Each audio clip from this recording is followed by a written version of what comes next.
All right, today's date is May the 3rd, 2012. The time is approximately 3:24 p.m. This will be an interview of EMT Christopher Morrow. The interview is being conducted at 135 Carswell Avenue in Daytona Beach, Florida. The person conducting the interview is Special Agent Tim Kraft of Florida Department of Law Enforcement. The interview is being conducted in reference to an ongoing officer-involved shooting by the Daytona Beach Police Department, reference case 270042.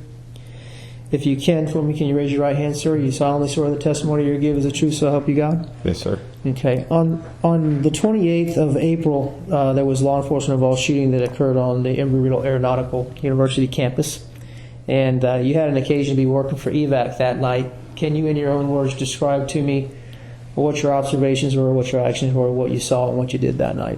Okay. Well, it started with us pulling up on scene. We had two patients. Do you remember what kind of call it was that you responded to, what it came out as? It came out as a shooting. Okay. Yeah. We didn't know how many patients were involved. While we were driving, we pulled up on scene. There were. When you say we, who do you mean? Who else was with you? Kristen and I pulled on scene. Kristen Winger? Uh-huh. Okay. And we got there. There was two patients laying on the ground. I would say like maybe a little less. We asked the officers where they wanted us, and we went over to the male patient. Okay. Where was he located?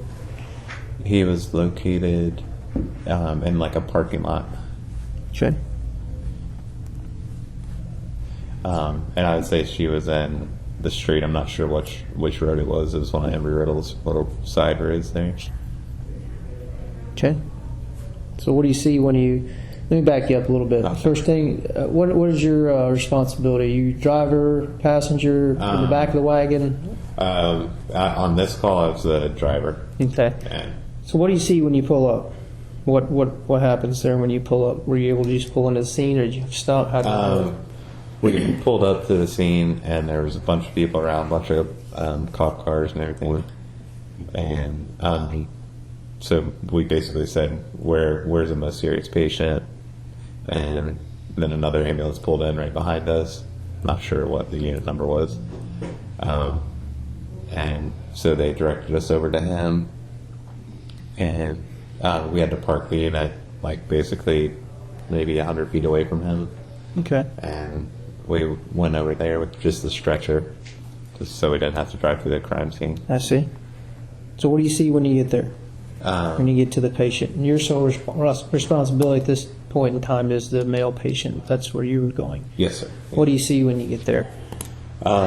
He's laying on the ground. I would say supine and kind of moving around, hollering and everything. Was it handcuffed or not handcuffed? Do you remember? Yes, he was handcuffed. Okay. And let's see. He was handcuffed. We got there. He was like yelling. What was he saying? Do you recall?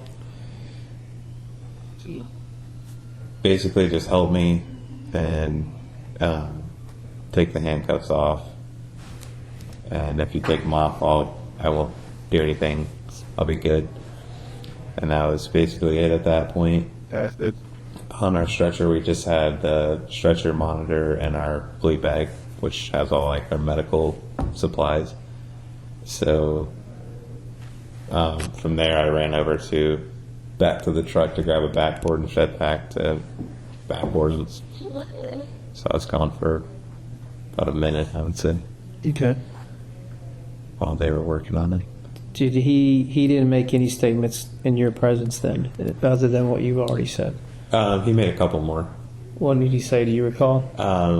When I got back, he said something to the effect of call his girlfriend or baby mama or something and get her to the hospital and then call his kid. I'm not sure whether it's son or daughter or whatever. Just call his kid and get them to the hospital too. Okay. and let everybody know it was okay. Do you recall seeing the officers that were nearby, or how many? With him, I know there's two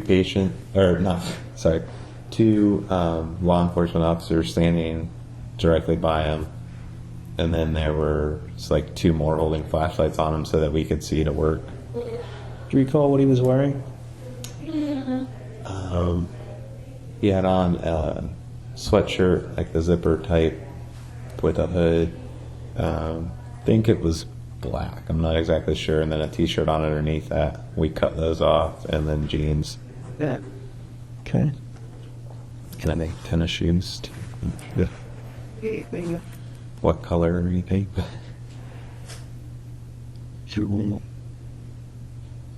Okay. What about the scene itself? Generally speaking, do you recall anything else about the scene? Your focus was him, so you didn't. Right. Well, I remember there was a lot of crime scene tape everywhere, and I was everyone. that, and I had to. I don't know if you want me to go in order or what, but That's fine. Eventually we cut his clothes off backward, and then I went back over to where the truck was, and we got permission to bring the truck around to the parking lot so we wouldn't have to wheel him through the whole crime scene and everything. So Okay. I drove the truck directly over to him. And I don't know what else you need. So roughly, how long do you think you were on the scene? Roughly, I would say like it was longer than 5. I'd say like 7 to 10 minutes. We were there. All right. Not very long. Okay. All right. The time is approximately 3:30 p.m.